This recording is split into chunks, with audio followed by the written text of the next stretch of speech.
ایک بار اللہ تعالیٰ نے ملکل موت حضرت اسرائیل علیہ السلام سے پوچھا، کیا کبھی کسی انسان کی روح قبض کرتے وقت تمہیں رحم بھی آیا؟ ملک الموت نے عرض کیا، یا رب العزت، 2 بار مجھے روح نکالتے وقت دل سے بہت دکھ ہوا، اتنا کہ اگر تیرا حکم نہ ہوتا تو میں ہرگز وہ روحیں قبض نہ کرتا۔ اللہ نے فرمایا، بتاؤ وہ 2 لوگ کون تھے؟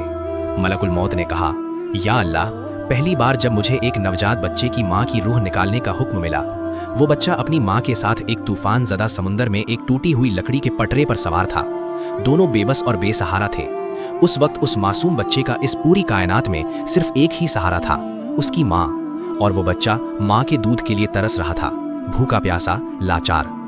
تب مجھے حکم ملا کہ اس بچے کی ماں کی روح قبض کر لوں۔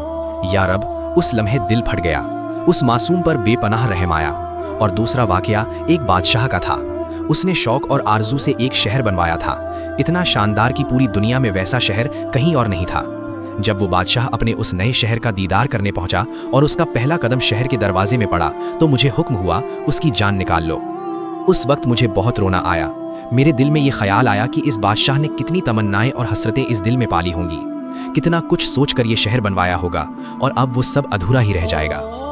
اللہ تعالیٰ نے مسکراتے ہوئے فرمایا، اسرائیل، تمہیں یہ جان کر تعجب ہوگا کہ جن 2 لوگوں پر تجھے رحم آیا وہ دراصل ایک ہی انسان تھا۔ وہ بچہ اور وہی بادشاہ دونوں ایک ہی شخص تھے۔ اس شخص کا نام ہے شداد۔ ہم نے اسے سمندر کے طوفانوں میں بھی ماں کے بغیر محفوظ رکھا، اسے زندہ رکھا، پالا پوسا، اسے دولت اور شان اور شوکت کی بلندیوں تک پہنچایا۔ لیکن جب وہ طاقت اور دولت کے اس مقام پر پہنچا تو اس نے ہماری بندگی چھوڑ دی، گھمنڈ اور تکبر کرنے لگا، اور آخرکار اس نے اپنی سزا پائی۔